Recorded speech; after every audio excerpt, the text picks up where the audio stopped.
Hello everybody and welcome back to Wilderness Adventures UK. So, something we haven't done for a while on camera, which is a little bit of a wild camp. Now, we're in a woodland not so far away from where Leon and I both live. Leon found this woodland a good few months back, and there's an old myth and a story revolving around this woodland. It's a little bit spooky and a little bit creepy, but we don't focus on things like that over here on Wilderness Adventures UK. So to know more about this woodland, please do pop over to Do It Knowles Way. I'm going to put it just here, and I'm going to put a link in the description below, and right at the end credits there'll be an instant link you can click to take you straight to his channel. Have a look and you'll learn all about this woodland. But you'll see in the background that I'm rolling in some footage of stuff, and there's nobody been in this woodland for ages, and it is quite creepy. So Leon reached out to me and he said, do you fancy doing a bit of a camp out in a creepy woodland? And I was like, yeah. Anyway, that's what brings us here.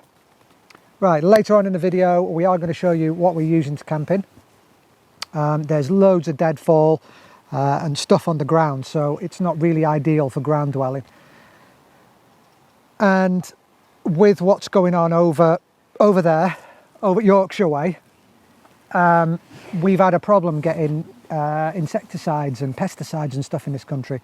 So particularly this year, you're going to see a lot more bugs, you know, when you're driving your car and they're splatting off your windscreen, or when you're lying down on woodland floors in fields, you're going to notice a lot more ticks, a lot more mosquitoes, a lot more bugs in general. So yeah, we've got something rather special.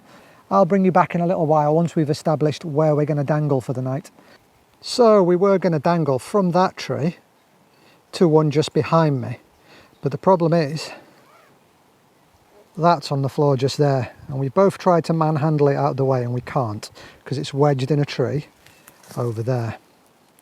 And the problem is, if anything happens during the night and one of your lines snaps, you're going to get that in the middle of your back, and you don't want that, because that's a trip to A&E. So that's things to watch out for. So instead we're going to go for that, from that tree just there, just where Leon sat. And I think we said that tree just there, which is where my bag is up against. And we're going to go to this tree just here. And then just where this is on the floor, we're going to hang a tarp, and that's going to be our communal area where we're going to cook, where we can shelter if the rain comes in before it's meant to.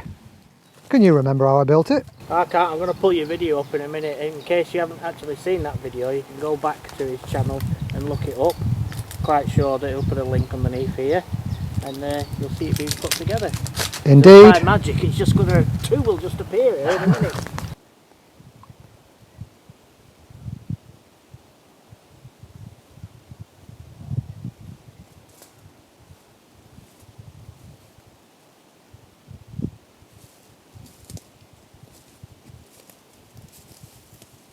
So, as I mentioned before, we are expecting rain tonight, so we've put the tarp up just so we've got somewhere to keep our camera gear and our barbecue and everything at the end of the night.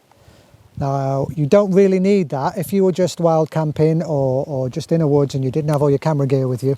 Obviously, these are fully sufficient. They come with the rain fly, so you don't need it. Something I did forget to mention in the setup video about these nightcap lay flat hammocks, or flat lay hammocks I think they refer to them as, is they've got a hidden secret. They're also a bivvy or a one-man tent, so you don't have to suspend it at all from a tree.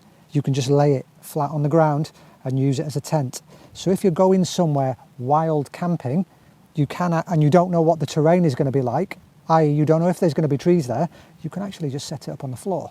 So they're very, very versatile. In fact, I'm thinking of getting rid of most of my other sleep systems and just having this as my main sleep system, because it just ticks all the boxes. It's just so versatile. But again, we've just shown you the camp. Leon's actually bought a Nightcat too. Nightcat, if you're watching this and you are enjoying what I'm doing with these products, I would love a discount code for my viewers. That would be absolutely awesome if we could get like an Amazon gift code or something like that people can use against your products. That would be absolutely awesome. Anyway, we're just going to go over there and we are going to start cooking some food. So we've got some chicken on the Weber at the moment, just cooking. Obviously chicken takes longer, so we've got the chicken on first. And once the chicken's nearly ready, We've both got a bit of red meat, which we're going to chuck on. Bought from Morrison's, other supermarkets are available. We've got some huge beef tomatoes. They're nice big ones there. And we got some large flat mushrooms as well to go with our steak. We have got loads more chicken and stuff to put on. But in order to be safe, as I said before in the intro, it's been really dry in the UK at the moment, so we didn't want to cook on an open fire with sticks because it burns for days underground and you can actually just set fire to the little bloody woodland. You don't want to be doing that, so we brought the Weber with us. So although we have got a few luxuries, I don't know if you remember when we were walking in, the road is literally 200 yards that way, so we haven't parked 100 miles away. It wasn't that heavy to carry in, a couple of journeys back and forth, but yeah, that's for our tea tonight. So I'm going to carry on cooking here, then I'll bring you back when it's all ready.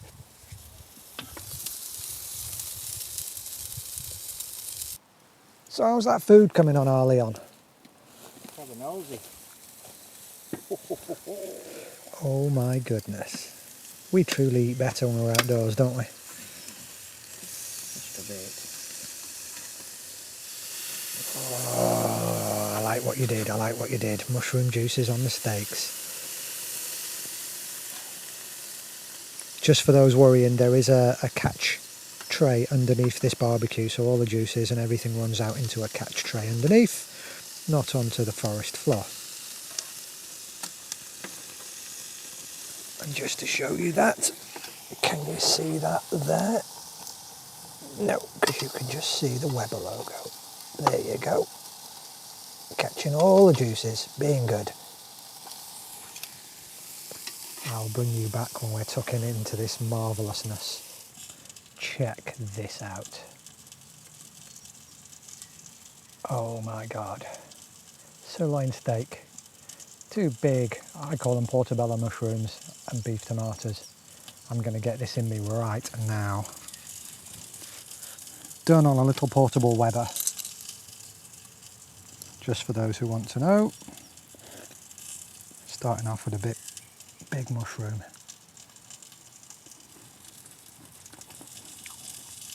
Oh, that is good. I haven't brought a change of clothes, so I'm going to rest it on the floor because I might get it all over me. Bit of steak. Oh, look at that.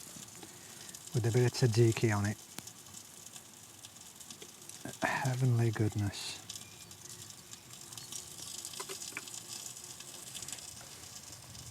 Oh, that is good. So good.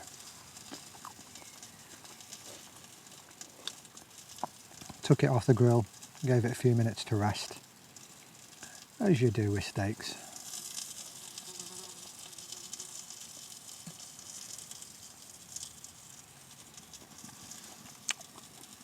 Let's try a bit of this tomato, eh? Just keeping it simple. A couple of simple ingredients. We didn't bring salt or steak seasoning or any of that malarkey with us. We wanted to keep it just nice and easy. As I say, we're in this woodland without permission, so if we have to get up and get out, you don't want to be packing for 2 hours, do you? You just want to leave.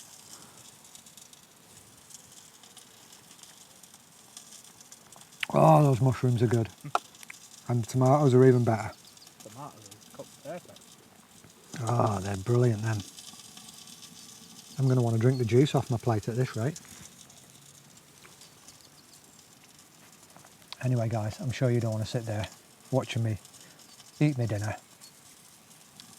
What time are we on? I've got literally 45 minutes to eat this before we do a live in the woods. If you do come along for the live, thank you very much. It's not going to be much about the camp, it's going to be me ranting. But yes, let me turn my chicken over because it's starting to smoke. Then I'll carry on enjoying this and I'll fetch you back when I'm done. So we've just had a walk down there and just walked back in just to see how close you have to get so you can see our camp. And to be fair, it's very concealed. For a wild camp, it's actually really good. Yeah, you're going to have to be right on top of us and we're going to hear you if you get that close that you can see us. So it's really, really good. In fact, I'll take the camera over there now and I'll just quickly show you how concealed we are. This is facing away from camp. Big rhododendron bush there. And I'll keep going round. And our camp is just through the trees over there. Probably about 50 yards. So I'll just walk you through all these trip hazards on the floor. So as I mentioned in the live, if we do have to get out of here quick sharpish, it's a bit precarious to say the least. So when you get to about here, you can start seeing the camp, at which point I'm hoping we're going to be able to hear you because of all the deadfall and leaf litter on the ground. Another big log here that I have to step over. But there you go, that's where camp is. So it's really, really well disguised and well hidden. And if I spin round again, you can see where I just was and why you couldn't see us, because of all the brambles and stuff. And there really is only, I think, one pathway, which is over that log there. Over there is too thick to walk through, and we're going to hear you even more because you're going to be shouting, because you're going to get gotted. You're going to get gotted by all the brambles. And if I take you through camp, give you a good feel of it. There's the tarp, walking over, watch, I don't trip over my guy line. And I'll give you a view from this angle. That's kind of what camp looks like. Okay guys, it's pitch black. We've got the light on the camera, which is why we're looking quite lit up. But if you look behind us, it's getting quite dark in the woods. So I'm going to clock off for tonight on my channel. So if you want to see what goes on after dark, you're going to have to flick over to Leon's channel. Again, do it Noel's way. I'll put it underneath us here, and you can go into the description of the video and there'll be a link to take you directly through to his channel. But we're going to be filming on that camera there, which I'm not sure you're going to be able to see it in shot, but that thing's got night vision and all sorts of fancy things that I don't have. So I'm very jealous and envious of him. But yeah, over to his channel and you can see what's going on there. Good night from me on my channel, and I'll see you first thing in the morning when I'm crawling out of that thing. See you later.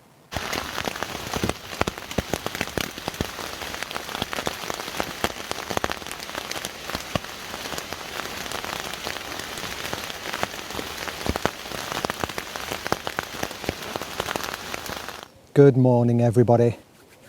Not long been awake, so excuse me if I get all my words muddled this morning.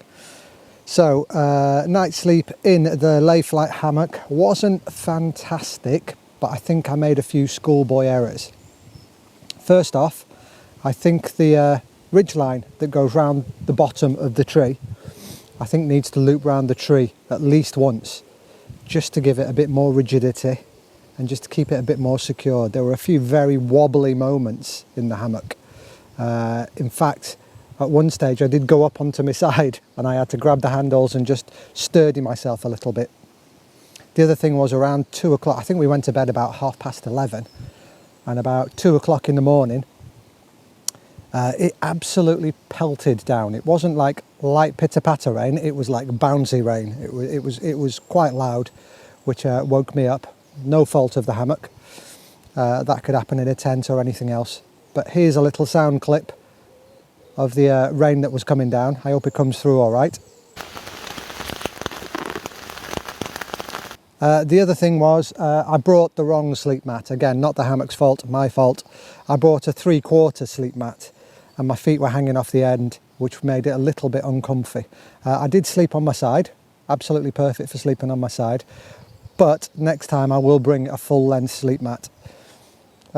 Pillows were great, blankets were great, everything else about it was absolutely fantastic. So there's a little bit of a learning curve here.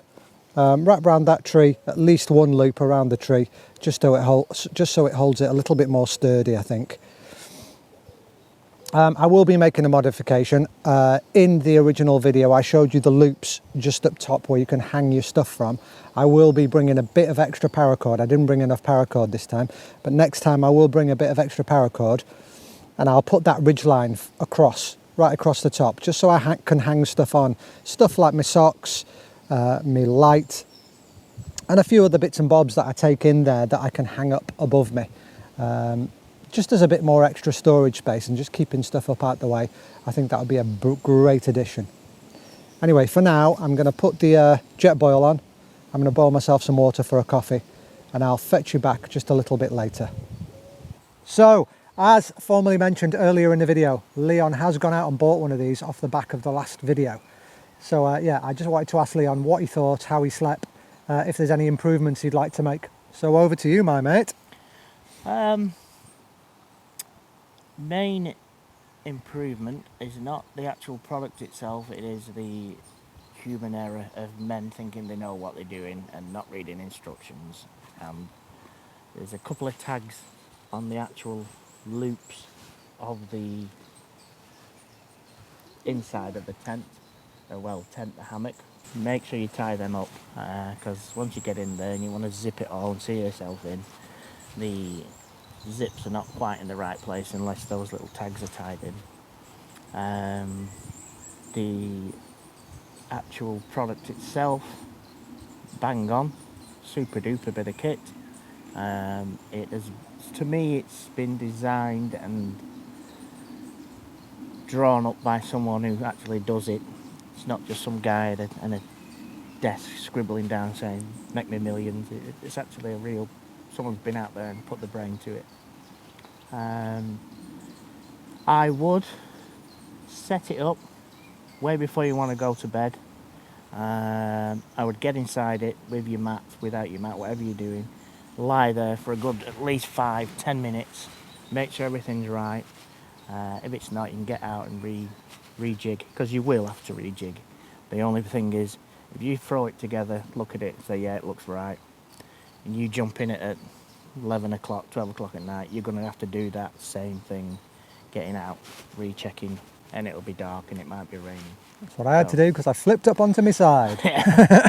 So just get in and have a little 5 minute test. Like me, I nearly fell asleep when I did my 5-minute test, so make sure there's a bit of noise around you so you don't go to sleep. That just shows you how good it is really as well. The actual waterproofing, the rain come through here at 2 o'clock morning, and it was coming sideways on a wind. It was dry as a bone in there. How it kept so dry, because when you look at it and you're lying in it, you obviously can see the ground in places, and you think this is a little bit strange. So you get a bit of a flap on, a bit of a panic, but it must be airflow, it must be some aerodynamics, how the thing... Some wizardry. Yeah, it's like the air blows over it and through it, because there's no condensation inside or anything. No. Yeah, I can't praise it enough. I was a little bit sceptical when I first saw them, but yeah, really, really good. And I would say it is comfy enough. You don't really need an air mat. You could probably in fact, you would sleep on it without an air mat. Yeah. Obviously you've had an hard day lugging about in the woods or walking and trekking in that, but air mats are great, or just a bit of a foam mat. But I guess the only reason for an air mat is if it's a little bit cooler and you want to get that warmth from underneath you, so you don't feel the cold. But, I can't praise the little thing enough. In fact, he likes it that much. He's going to go home, set it up on his lawn, and he's gonna try and ground dwell in it as a bivvy or a tent or whatever that configuration is called. Yeah. The only thing is I'll get mothered by 2 cats and a dog, and if I do, I'll send him some. Yeah, send me some footage. That'll be funny. Have a look. That'll be funny. Trying to argue who's going to sleep in what place. My big fat me's in the middle. But yeah, the actual thing itself. Cracking bit of kit. It is. Gets a thumbs up from both of us, I think. It is, yeah, and it's. Yeah, people will go, oh, it's the price this, the price that. Look, you're getting everything apart from a sleeping bag and a sleeping mat. Which hopefully you've already got. Yeah, you're going to have that. If you're watching this channel, you're going to have it. But, yeah, it is. Cracking bit of kit. I put my name to it anyway. I definitely put my name Good. to it. Good. Anyway, folks, on that, please do like, share, subscribe. Leon's link will be here underneath us, and it will be in the description if you just want to click something and go straight to his channel. Get his take on what's going on in this woods and what's happened previously in the woods. You'll be able to see what happened to him a few weeks back when he was in here on his own. I hope you're all well. Please do take care, and I'll see you in the next video, as will he. Bye.